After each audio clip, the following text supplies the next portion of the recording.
Dobrý večer. Pomaličky asi budeme začínať. Predtým, než začneme, tento rozhovor, tento panel bude streamovaný, takže ak by som vás mohla poprosiť vypnúť si internet vo vašich mobilných telefónoch, aby nám náhodou stream nepadol, tak by to bolo veľmi super.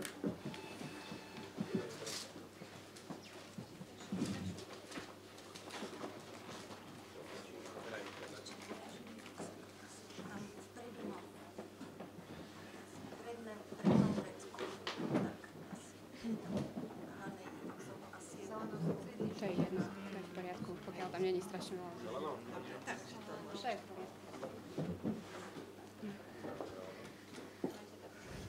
Tak, príjemný dobrý večer vám všetkým, čo sa tu nachádzate, aj tým, čo ste na streame. Pre tých, čo ste na streame, tak sme teda v Romerovom dome. Moje meno je Laura Kristína Priatková a mám tu spolu so sebou veľmi pestrý multižánrový panel, ktorý vám o chvíľku predstavím.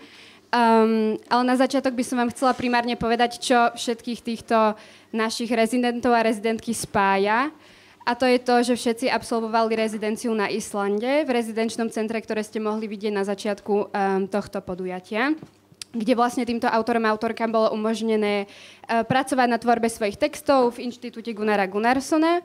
A rada by som im vlastne v tejto diskusii umožnila zazdieľať nejaké rozdielne aspekty svojej skúsenosti, či už o materstve a kreatíve, alebo o ekotransporte, alebo o dopadoch relokácie na nejakú individuálnu tvorbu. Takže po mojej pravici sedí slovenská filmová, divadelná a rozhlasová autorka, režisérka a kurátorka Anna Grusková, ktorá absolvovala katedru divadelných a filmových štúdií na Filozofickej fakulte Karlovej univerzity a v Prahe. Má veľmi úspešnú divadelnú hru s názvom Rabinka, ktorá bola uvedená v Slovenskom národnom divadle. V júni 2020 vydala svoju prvú knihu s názvom Tichý pobyt na ulici Verkovej Gollnerovej a tejto literárnej historičke sa ďalej venovala aj vo svojej filmovej produkcii. A okrem toho pracovala na scenári a réžii mnohých dokumentárnych filmov, už spomínanej Rabinke, napríklad taktiež filme Návrat do horiaceho domu a Smutné jazyky. Anna, vítajte. Dobrý večer, ďakujem za pozvanie. Ďalšou hostkou v mojom paneli je Jana Micenková, ktorá sa taktiež venuje primárne literárnej a dramaturgickej a divadelnej tvorbe. Vyštudovala slovenský jazyk a literatúru v Prešove a neskôr sa presunula do Prahy, kde pokračovala štúdiom scenaristiky a dramaturgie na FAMU. Pani Micenková potom v Prahe založila nezávislý divadelný súbor Nekroteatro. Získala mnoho ocenení. Za svoju divadelnú hru Necrogame získala v roku 2013 cenu Slovenského literárneho fondu za najlepší dramatický text a cenu pre mladých dramatikov Wake Up.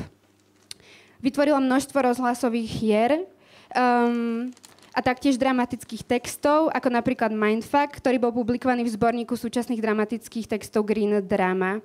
V žánri prózy debutovala zbierkou poviedok Sladký život a jej druhou knihou je psychologický román Krv je len voda a obe tieto knihy boli nominované na cenu Anna Sow-Litera. Jana, vďaka, že ste prišli.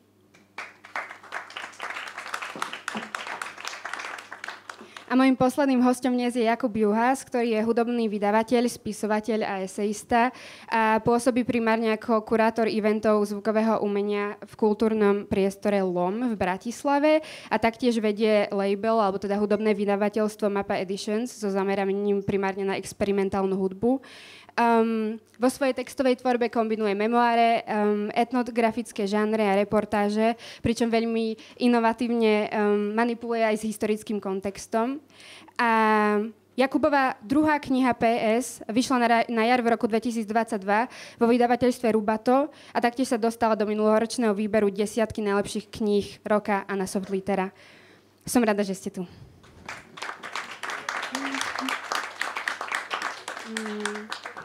Chcela by som sa hneď obrátiť na vás, pani Micenková, pretože počas vašej rezidencie na Islande ste pracovala na novom románe s názvom Eda pre babičku, pričom by malo ísť teda o rozprávanie o skúsenosti postupného zmierovania sa so smrťou, ale aj takého melancholického spomínania a snenia.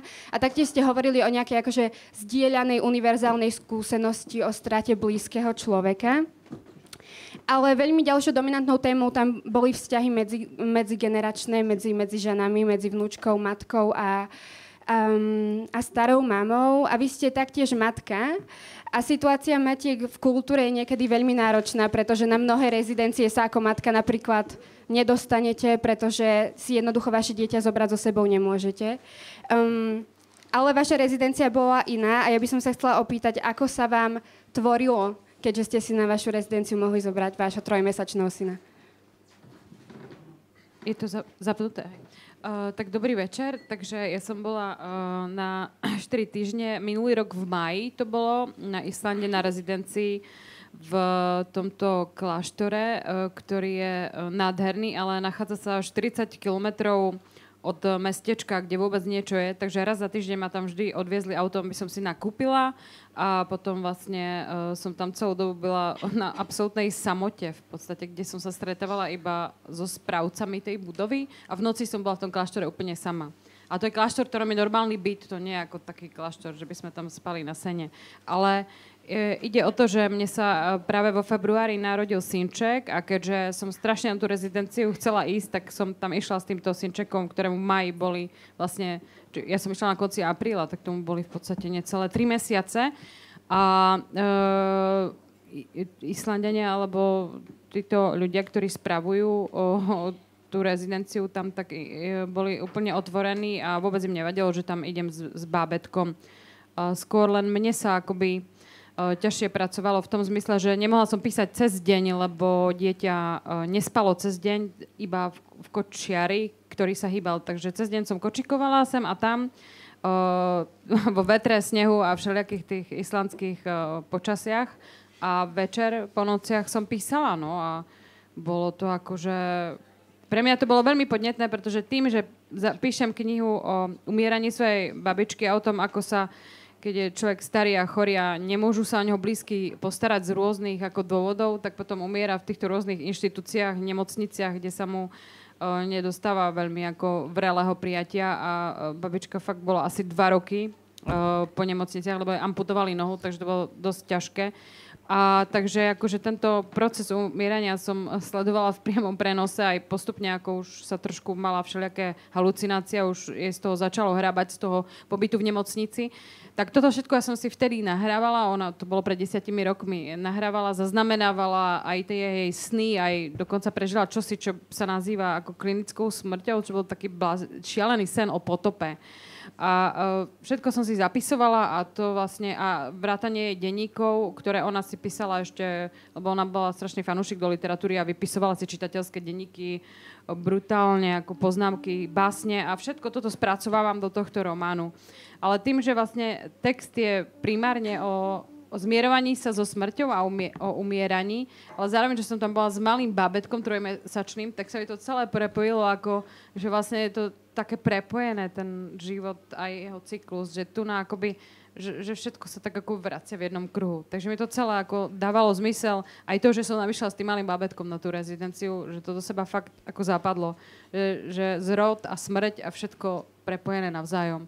Takže ako, a myslím si, že na to budeme spomínať stále, ako minimálne na to absolútne ticho, čo tam bolo v tom kláštore a okolí. Ďakujem vám veľmi pekne. Mohli by ste nám niečo prečítať z tohto textu?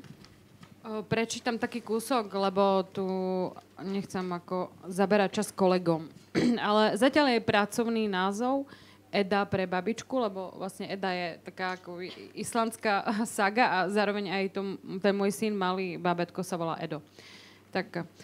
Vidím ťa, ako vtedy dávno stojíš pred bytovkou a čakáš na sanitku, ktorá rozváža pacientov do nemocníc. Stojíš a zvieraš náramok z keramických zvierat odo mňa.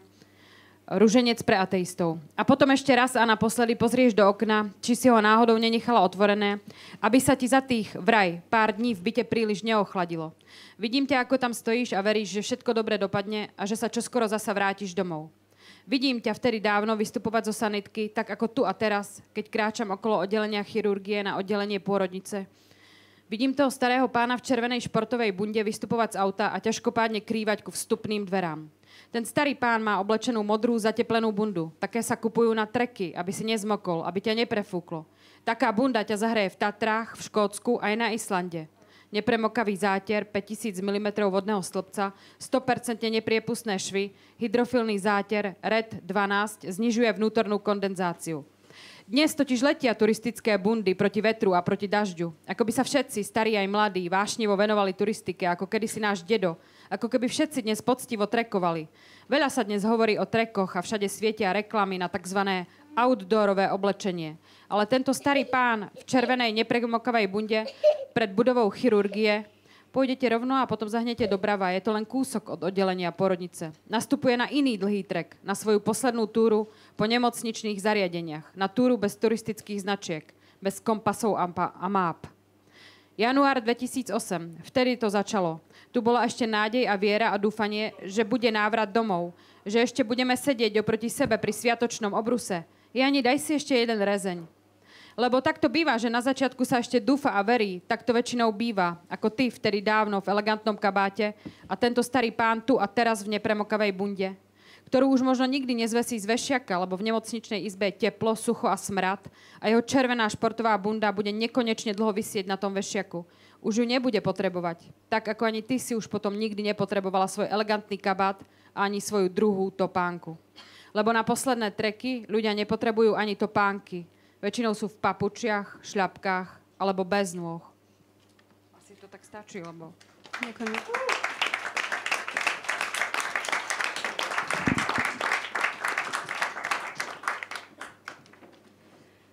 Jakub, počas vašej rezidencie ste pracovali na knihe krátkych poviedok a esejí, ktoré mapujú rôzne sonické prostredia skrz zvuk a akt samotného počúvania. A počas vašej rezidencie na Islande ste sa zamerali primárne na úvodnú časť vašej knihy o geologickom zvuku. Písali ste o zvuku elementov a jeho transformácie v 21. storočí z pozície anorganickej prírody. A mňa zaujíma, pretože rezidencia, na ktorú ste sa hlásili, tak má rôzne zelené environmentálne politiky, ktorými sa vlastne snaží priblížiť človeka v 21. storočí k prírode a k nejakému environmentálnemu chápaniu Zeme. Vy ste sa napríklad na tú rezidenciu rozhodli neletieť, takže či nejakým spôsobom transformovali tieto snahy rezidencie váš každodenný život na rezidencii a do akej miery ho ovplyvňovali, limitovali, motivovali? Tak ja by som rád povedal, že to bol z ekologických dôvodov, ale je to z dôvodov skôr nejakej úzkosti a strachu, že je to hrozne takéto pragmatické. Že ja chodím na rezidencii vždy len po zemi kvôli tomu. Teraz som musel ísť loďou 3 dní, tak spolu, neviem, 5 dní to bolo. Nie je to úplne už neobyčajné, lebo všade, kde, neviem, na okraji Európy to trvá chvíľu. A tak aspoň máte čas premýšľať o tej téme nejako. Že ja som tam chcel riešiť tému vlastne nejakého roztápania, že to je niečo, čo ma dlhodobo zaujíma, nejaké topenie sa krajiny, odhaľovanie, že aj v texte a nejakej štruktúre texte a kompozície ma to vždy zaujímalo. Nejaké zatápanie slovami, tliachanie a teda takého rozpíjanie sa textu. Ale vlastne to sa neskôr zmenilo, vlastne potom, čo som sa dozvedel, že vlastne ten rezidenčné centrum vlastne je na okraji takého jazera, v ktorom už, neviem, v 15. storočí sledovali tak vlastne niečo podobné ako Loch Nessku, ale tam sa to volá vlastne červ v preklade, nejaký z toho jazera Lagerfjord. Takže som sa začal venovať tomu a nejaké investigatíve pozorovania toho červa, lebo ho videlo mnoho ľudí v okolí a začal som sa venovať nejakým zvukovým záznamom a možnostiam nejakého fiktívneho kmeňa, ktorý komunikuje s týmto, alebo fiktívneho spoločenstva, ktorý komunikuje s týmto červom. A vlastne v praxi to vyzeralo asi tak, že som nachádzal rôzne pukliny nad tým domom, tam je taký strmý svah, bol pukliny, rôzne žľaby, vodopády. A snažil som sa nahrať čo najviac rozmanitých vlastne zvukov tečenia tej vody, čo znie vlastne dosť nudne, ale vlastne vo výsledku tie nahrávky, veľa z vás by možno nepovedal, že vôbec je to voda, že to znie na hranici nejakej elektronickej hudby, že je to veľmi široká paleta tých zvukov a na tom som sa snažil potom nejako stavať ten text. To je taká klasická pre mňa nejaká prax. Ale teda dopadlo to vlastne, ako som rád, že ten svah vlastne bol dosť strmý, že som sa pohyboval stále len okolo toho domu alebo nad domom a dopadlo to nie úplne akože slávne, že vlastne z jedného z takého nejakého mini útesu alebo schodu som spadol a vlastne zlomil si vlastne rôzne kosti na lebke. Ale to som zistila, že na Slovensku, lebo vlastne môj jediný kultúrny zážitok, ak si sa myslím, že predtým pýtal, alebo neviem už, kto sa ma to pýtal, bol vlastne s nemocnicou. Že tam som zažil vlastne nejaký stret s tou kultúrou, inak som tam vlastne sa venoval iba tomu nahrávaniu a písaniu. A vlastne tá nemocničná kultúra bola že dosť podobná nejakej vikingskej ére, podľa mňa, že tam nebol ani CT, ani rentgen, čiže vlastne o tých zlomeninách som sa dozvedel o 2 týždne neskôr. A môžeš nám niečo z tohto textu prečítať? Ja som inak nechcel ani čítať, ale keď som zistil, že všetci budú, tak musím aj. A takže... Ďakujeme. Je tam tiež taký pracovný názov, sa volá, nemám ho tu napísaný, ale myslím, že ľud z červej úžľabiny. Nemyslel si, že to pôjde takto ľahko. Celých 11 dní premýšľal, ako ho príjmu a hneď prvú noc ležal zavinutý v ovčom rúne, dokonca dostal samostatnú izbu. Ostatní členovia domu si ustlali okolo kuchynského ohniska, odkiaľ mu pravidelne nosili rozpálené kamene. Netušil, kedy a ani prečo to robia, kde sa vzala tá starostlivosť. Odkedy mu bola pridelená úloha nájsť týchto ľudí, premýšľal o množstve rôznych nepredvídateľných situácií. 11 dní sa potácal vresoviskami, zasneženými pláňami, rozmočeným machom, topiacou sa jarnou krajinou. Že bude hneď prvú noc spať pod ovčími prikryvkami, vo vlastnej izbe, najedený a v jednom dome s nimi, to nečakal. Prebúdzal sa stále do tej istej tmy, prekvapený, že teplota kameňov sa nemení. Všimol si to až o niekoľko dní neskôr. Kameň najskôr vložili do malých brezových košíkov, ktoré spojili koženou šňúrkou, aby tesne obopínali jeho povrch. Škáry vyplnili vysušeným machom a pierkami rozličných vtákov, najčastejšie husími. Košík kládli pod ovčie rúno, tesne k nohám, alebo tiež do lonovej oblasti, tak, aby ho mohli čo najtesnejšie ovinúť. Videl, ako kamene nahrievajú v kuchynskom ohnisku, bol ešte hore, keď mu položili prvý kameň k chodidlám. Kto a kedy ich vymienial, to nedokázal zistiť. Nikdy sa neprebudil v správny čas. Väčšina kameňov mala ploský tvar. Pochádzali z brehov rieky, ktorá napájala jazero Lagerfjord. To pochopil z rečí ich tiel. Všetky zvuky, pohľady a gestá smerovali k rieke alebo k jazeru. Kamene boli vymodlené, mohol by povedať jazykom, ktorý sem priniesol, no samotný akt úcty, vzhliadania k jazeru, počúvania jazera, spevov či prozieb nemali nič spoločné s modlitbami, ktoré poznal z južných úpetí z domova. Sám by tie kamene nazval riečnymi okruhliakmi. Tu však mali vlastné mená. Odhadoval, že odkazujú k jednotlivým častiam ľudského tela podľa toho, kam sa vkladali. Považovali ich za prirodzenú výplň dutín a priehlbín tela. Rôzne vzory kameňov ho zaobľovali tak, ako by bolo dennodenne omývané riekou či neviditeľným prúdom na dne jazera. Veľký klinový kameň sa vkladal medzi stehná. Na brucho sa prikladal kamenný kotúč. Pod pazuchy a do zákolenných jamiek zase kamene s kvapkovitou podobou. Mali tepelnú, ale aj spoločensko-rituálnu funkciu. S niečím podobným sa už stretol aj na inom mieste.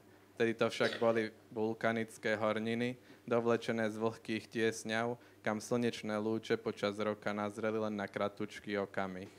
A nestretol sa ani s brezovými košíkmi, ktoré chránili telo pred popáleninami. V niektorých prípadoch sa horúce kamene používali aj bez košíkov. Vkladali sa na spodok pánvy, neďaleko rytného otvoru, medzi prsty na nohách, do uší či pupka. Ďakujeme.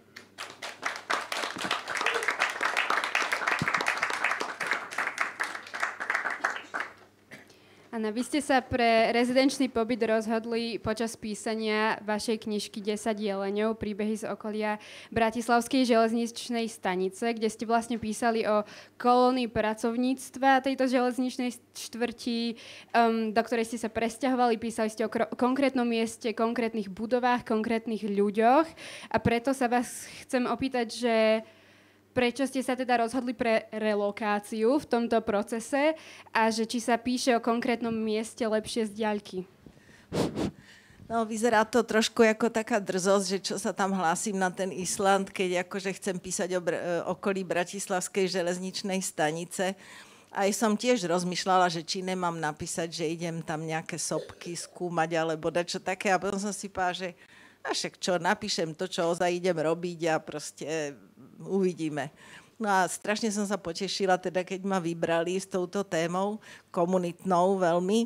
A potom vlastne počas toho pobytu na Islande, a keď som si tam čítala knižky, ktoré tam mali v knižnici toho pôvodného majiteľa toho kláštora, Gunnara Gunnarssona, tak som proste pochopila, že áno, že toto je ono, proste ja som tu medzi tými svojimi ľuďmi, lebo oni sú tiež strašne komunitní a pre nich je tá komunita dôležitá preto, aby vôbec tam prežili v tých ťažkých podmienkach a proste oni zápolia s rovnakými témami a vlastne zrazu to bolo také, ako že sa to dá kde pretlo.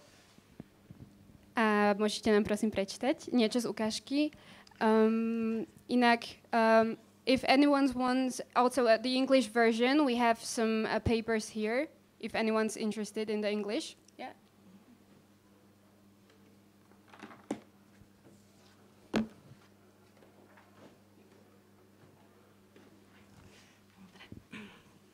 Mám uštík. Takže knižka sa volá 10 jeleňov preto, lebo sa také ťažisko toho celého odohráva na jelenie 10. A vždy, keď k nám niekto chcel prísť, tak som mu hovorila, zapamätáš si to podľa toho, že si vybavíš 10 jeleňov. Takže že bývame pri 10 jeleňoch. Príbehy z podstaničnej štvrti. Byt 4. kategórie. Bola som tam už 100-krát a stále to bolo rovnaké. Úradnička, staršia žena, aspoň tak mi to vtedy pripadalo, mala trvalú a odrastený melír, dlhé, starostlivo nalakované nechty a apatický výraz. Už ma poznala, pravidelne vždy pokrutila hlavou a povedala, že žiaden voľný byt nie je a ani nebude. Dnes sa môžeš dostať k bývaniu iba cez úplatok alebo cez neľudskú vytrvalosť, skonštatovala kamarátka Eva a ja som sa rozhodla pre vytrvalosť. Z morálnych dôvodov, ktoré si vynútila aj moja večne prázdna peňaženka.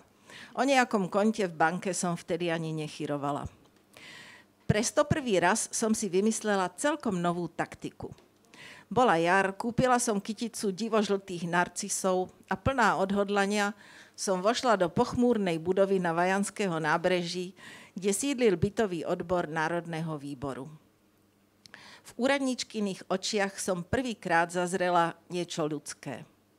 Už dávno som od nikoho nedostala kvety, usmiala sa. Stala, išla po vodu a vložila darček do zaváracej fľaše. A kde vlastne bývate teraz? Spýtala sa a ja som nadobudla pocit, že ma konečne trocha vníma. U svokry. Môj muž je na vojne v nemocnici v Ružomberku. Vysypala som zo seba horlivo s nádejou v hlase. Aha, u svokry. Nič moc, čo? Pozrela sa na mňa takmer kamarátsky. Prikývla som a v duchu odprosovala svoju svokru, ktorá nebola a nie je žiadna harpia. Naše spolunažívanie však nebolo jednoduché, jej byt bol celý priechodný, takže sme obe mali minimum súkromia. No pozrite, ak chcete naozaj hocičo a ste ochotní do bytu investovať, máme tu jeden jednoizbák 4. kategórie, Jelenia ulica. Okná do chodby, WC na chodbe bez kúpeľne, 24 metrov štvorcových. Áno, to veľmi chcem, vykrikla som. Zmocnilo sa ma úžasné vzrušenie. Vlastný byt bol na dosah, dokonca v miestach, ktoré som už poznala a veľmi som túžila tam bývať. Úradnička sa na mňa neveriacky pozrela, nečakala, že mi spraví takú radosť. Pre ňu bola farbistá štvrť pod hlavnou stanicou zjavne niečo podradné, ani len pre ňu. V druhej polovici 80. rokov to bola štvrť odsúdená na zánik. Súdruhovia chceli v Bratislave prebudovať hlavnú stanicu a v meste konečne vystavať metro. Pri tej príležitosti sa mala zbúrať veľká časť podstaničnej štvrte. Takmer 20 rokov tu platila stavebná uzávera. Domy sa neopravovali, odpadávala z nich omietka, mnohé boli plesnivé, vlhké, biedne. Ostávali na pospas osudu a riešili sa iba havarijné prípady. Bol to svet, v ktorom sa zastavil čas. Jeho obyvatelia však boli stále v pohybe a vytvárali vzrušujúcu zmes príbehov, osudov. Moje nadšenie vyvrcholilo, keď úradnička vytiahla kľúče a podala mi ich. Mala by som ísť s vami, povedala, ale hádam to zvládnete aj sama. Potom mi prídete povedať. Mala som chuť ju objať, poboskať. Asi to na mne bolo vidno, lebo rýchlo dodala. Choďte už. A nečakajte veľa. Lenže ja som čakala veľa. S tým sa nedalo nič robiť. Ešte jeden odsek, možno. Poďte sem. Dobre si pamätám eufóriu, za akou som sa blížila k Jelene 10. Dorazila som k starému jednoposchodovému domu s mapami po opadanej omietke, ktorá kedysi mala farbu s pekným názvom Siena pálená. V okne v prízemí sedela stará žena a usmievala sa. Usmiala som sa na ňu tiež. Poďte sem, pokynula mi nenútene. Čo chcete? Vraj je tu voľný jeden byt, dali mi kľúče. Povedala som, môžem sa ísť pozrieť? Malé očká v okrúhlej tvári ma rýchlo zrentgenovali. Môžete, rozhodla. O chvíľu som sa už trachala po chodbe s rozbitou drevenou dláškou. Tak som spoznala svoju prvú susedku, svoju menovkyňu, pani Aničku. Ponúkaný byt bol naozaj biedný, tmavý, maličký, na stene pod prachom presvítali stopy valčeka spred mnohých rokov. Všetko mi to však pripadalo krásne, lebo v socializme boli nové veci málo kedy pekné.